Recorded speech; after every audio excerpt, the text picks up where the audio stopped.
Bon, on est gâtés aujourd'hui. Bon mardi de novembre. Bienvenue dans Trudeau. On est gâtés parce que on a un réfifi au Parti libéral pour souligner le retour à temps plein de notre collègue Joe. Tout un réfifi, mon Joe. Pas pire, hein? Tabarnouche, ça brasse. Salut, Kat. Salut, Alex. Allô. Salut. Du gros réfifi à cause de Marois Risky. Oui. Ça rime un peu. Mais là, est-ce que c'est la bonne personne qui démissionne ou qui quitte? Qui démissionne pas, là, mais qui quitte, je suis pas sûr. On va essayer de clarifier ça. Tous les journalistes politiques sont sur le gun depuis. Tu dis Fifi pour souligner mon retour, mais c'est l'équivalent. Je me permets de dire que c'est l'équivalent de si j'étais arrivé avec le gâteau pour ma fête. Ouais. Parce qu'on a sorti l'histoire ce matin avec ton Pat. propre rififi. J'ai sorti mon propre rififi. Mais tu l'as pas inventé. Non, je sais. Mais juste. Non, mais je dis ça parce que. Oui. C'est poutine interne, mais tu sais ce que c'est. Tous les autres médias reprennent l'histoire sans jamais dire que c'est sorti du 98.5. Ouais, non. Mais il reste que ça. J'avais prédit que c'était pour éclater, puis ça a éclaté pas à peu près. Mais qu'est-ce qui se passe, là? On a des extraits à écouter. Qu'est-ce qui se passe au Parti libéral? Parce que quand on s'est laissé hier, tout était pour le mieux au sein du Parti libéral. Un parti, tu sais, rond, petit patapon. On profite du PQ qui parle beaucoup de souveraineté. On monte un peu d'un sondage. Mais écoute, c'est d'une platitude épouvantable, là. Ce qui tournait autour du Parti libéral jusqu'à il y a quelques heures. En gros, il se passe quoi? C'est quoi le rififi, Joe? Bien, ce qui s'est passé, c'est qu'hier après-midi, il y a un courriel qui a été envoyé au staff, aux députés, que personne n'avait vu venir. Qu'est-ce qu'on annonçait dans ce courriel-là de façon très froide et laconique? C'est que la directrice de cabinet de la chef de l'opposition officielle par intérim, donc Marois Risky, n'était plus à l'emploi, et ce, à compter de maintenant. Normalement, tu sais, quand tu as quelqu'un qui quitte, on souligne son travail, merci pour son apport, va quitter dans 2 semaines. Ça, c'est Mme Heinz. Oui, Geneviève Heinz. Geneviève Heinz, c'est qui? C'est une proche de Pablo Rodriguez.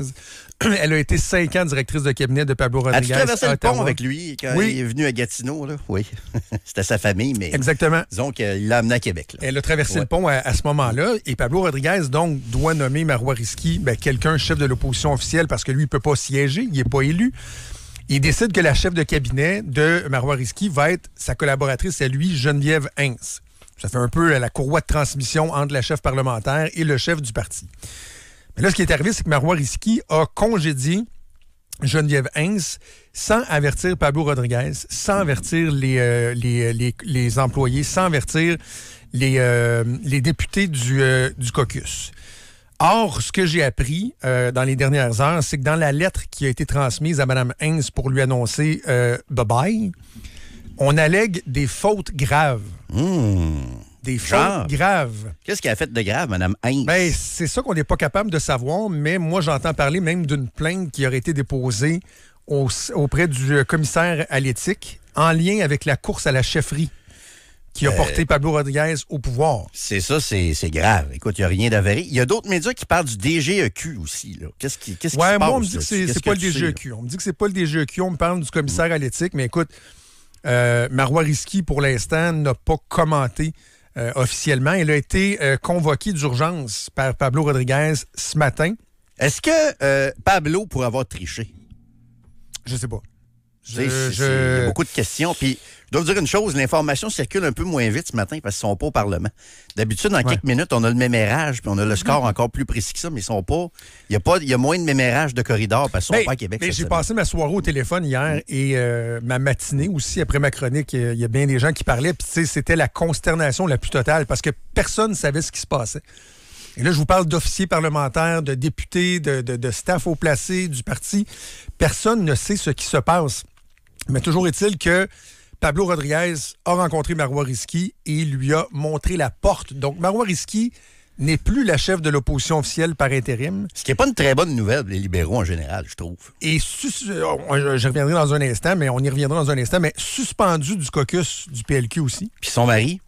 Son mari, qui est aussi dans le caucus, on me dit que lui, il n'est pas suspendu. Mais est-ce qu'il va décider de suivre son épouse? Je ne sais pas. Ce qu'on entend dans le mémérage, c'est qu'il y aura une fronde contre Mme Risky et Gregory Kelly. On voudrait comme les tasser. Sauf que là, je me dis, si la chef de cabinet de Pablo Rodriguez, de Mme Risky, qui est une proche de Pablo Rodriguez, a commis un geste sérieux au point d'être congédié, c'est peut-être pas Mme Risky qui devrait partir, mais peut-être plus M. Rodriguez. Moi, on est peut-être rendu loin parce qu'on ne sait pas c'est quoi. On est rendu loin, mais moi, sur cet angle-là, le plus loin que je suis prêt à aller, c'est de dire, en mettant des gants blancs, là, si Marois Risky n'a pas informé Pablo Rodriguez du pourquoi elle congédiait sa collaboratrice, est-ce que c'est parce qu'il aura lui-même à expliquer son niveau de connaissance ou d'implication par rapport à ce qui est reproché à son ancienne collaboratrice? Tu comprends? Je dis pas qu'il y a quelque chose à se reprocher. On ne sait même pas ce qu'elle aurait à se reprocher. Non, mais pourquoi t'en informes pas entre guillemets, ton boss?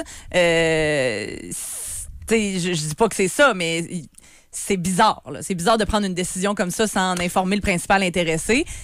À moins que justement que tu penses que lui aussi va devoir s'expliquer, ou sinon que le principal intéressé, tu le considères aucunement. Précision, OK? Parce que partout ce qui circule, c'est qu'elle a informé personne et tout ça. Moi aussi, c'est ce que je vous dis.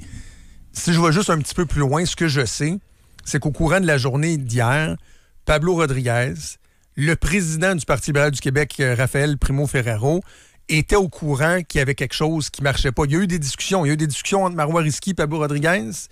Il y a eu des discussions entre, je pense, Marois Risky et le président du parti. Donc, il savait qu'il y avait quelque chose qui se tramait.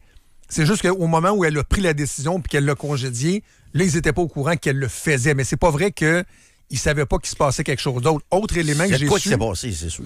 Écoute, Marois Risky, dans une rencontre qu'elle a eue hier, de ce que je comprends, et ce matin, en allant rencontrer Pablo Rodriguez voulait rencontrer seul à seul Marois Risky pour se parler dans le blanc des yeux. Marois Risky s'est pointée avec son avocat. Qui elle-même est avocate en passant, Marois Risky. Elle avait un avocat. Donc, Pablo Rodriguez lui a dit, parfait, je vais demander au président du parti de m'accompagner. Donc, on comprend que Marois Risky, qui est une avocate chevronnée, là, respectée, droite comme un chêne. Qui a étudié en droit. En tout cas, je ne sais pas si elle est avocate elle encore. est avocate, mais oui, elle est avocate. Okay. Qui a fait son nom sur la lutte contre les paradis fiscaux, puis l'éthique et tout ça. Aussi. Exact. Un champ de tête, en passant. Elle s'est pointée là avec un avocat. OK. Parce qu'il y a beaucoup d'affaires là-dedans. Là, elle se pointe avec un avocat, puis on sait déjà que Marois Risky, c'est pas une facile. Là. OK? Parce qu'on avait parlé, rappelez-vous, il y a 4-5 ans, de la lettre qu'elle avait fait circuler chez les collègues en disant on devrait s'excuser pour l'austérité, etc. Elle s'était pas faite d'amis, là, cette fois-là, je peux te le dire. Là, puis tu le sais toi aussi, de toute façon. Là. Elle avait été très, très critiquée à l'interne. Sauf que là, on est ailleurs. Là, il y a une décision prise par une avocate, accompagné par une avocate dans une rencontre avec Pablo Rodriguez. Donc, nécessairement, il y a des allégations très... Là, il faut savoir c'est quoi, là. Qu'est-ce qu'on reproche à Mme Heinz? Puis moi, je te dis, depuis qu'on parle de ça ce matin dans le bureau, je me dis, est-ce que c'est vraiment la bonne personne qui s'en va? Est-ce que Pablo Rodriguez, au terme de tout ça, va pouvoir demeurer chef du Parti libéral du Québec? Est-ce que c'est lui qui a triché? Est-ce que c'est un membre de son entourage qui a triché? Parce que tu parles de commissaire à l'éthique. D'autres parlent du DGEQ. Toi, tu dis que c'est plus le commissaire à l'éthique. Il n'y a pas de DGEQ là-dedans. En tout cas, j'ai hâte qu'on démêle. On va écouter d'ailleurs, parce que c'est drôle ce matin. Kevin Crane Desmarais a fait un Yves Poirier ce matin, parce que, comme on vous disait tantôt, ça ne siège pas à Québec cette semaine. Donc, on est dans les bureaux de Montréal. Et Kevin Crane Desmarais, c'est le futur Yves Poirier. D'après moi, il apprend d'Yves Poirier actuellement pour aller attendre les gens à la porte des bureaux et tout ça. On va commencer avec l'extrait de Pablo Rodriguez, mon cher Alex. Qu'est-ce qui se passe? Ben, ça va bien, vous? Ça va très bien, merci beaucoup. Dites-moi, qu'est-ce qui se passe avec le parti? Comment allez-vous? Pourquoi vous allez rencontrer Mme Risky? Parce qu'il faut qu'on se parle. Oui, mais qu'est-ce qui se passe, justement? Ben, je vais parler à Mme Risky. Qu'est-ce que vous en pensez? Merci. On se rejoint tantôt? Bien sûr. C'était pas facile pour Luis de Céspedes, Pablo Rodriguez ce matin dans les corridors du bureau. On va écouter aussi Mme Risky là, qui a été attendue par Kevin Crane Desmarais. Pour le moment, j'ai pas de commentaires. Est-ce que ça s'est au moins bien déroulé, la rencontre avec Pablo Rodriguez? Pour le moment, je n'ai pas de commentaires. Okay. Habituellement, vous nous parlez davantage, vous êtes toujours au front, mais ça doit être une situation là, embêtante. Pour qui? Pour lui? Pour vous? J'aurais toujours encore la même réponse, puis je sais que ça peut être frustrant quand c'est la même réponse, mais j'ai pas de commentaires pour l'instant. Okay. Mais vous, comment allez-vous? Moi, je vais bien. Mais quelle mauvaise nouvelle, le Parti libéral, ce qui se passe là. On comprend qu'il n'était pas beaucoup dans l'esprit des gens, le Parti libéral, mais quand même, il était deuxième. On sait pourquoi ils sont deuxième. C'est à cause du mot en R, puis du mot en S. Mais je pense que ça peut être dévastateur, ce qui se passe maintenant. Non, absolument, parce que Marois Risky, c'est la figure la plus populaire du PLQ, et de loin. Il y a André Fortin, qui d'ailleurs devient chef de l'opposition officielle. Là. C'est lui qui remplace Marois Risky. Et Tanguay, Marc Tanguay, qui est toujours une vedette à Infoman. Inquiétez-vous pas, il est whip. Là. Il va être whip. Il va whipper des députés. Voilà. Oui. Mais moi, je pense que ça fait extrêmement mal au parti, là, tout de suite. Là. Mais j'ai l'impression que c'est juste le début d'une crise qui va durer. Parce que les fautes graves... Il va falloir qu'on nous explique c'est quoi qui est allégué. Mais ça peut pas... ça va finir par sortir, j'imagine. C'est sûr. Le mémérage de corridor va finir par sortir. Ça va finir par sortir, mais l'autre chose qui est bien intéressante, Jérôme, et pour les auditeurs, c'est que hier soir, quand je faisais mes appels, on m'a prédit que j'assisterais assez rapidement, en parlant ce matin, à une opération Linchon-Marois Risky.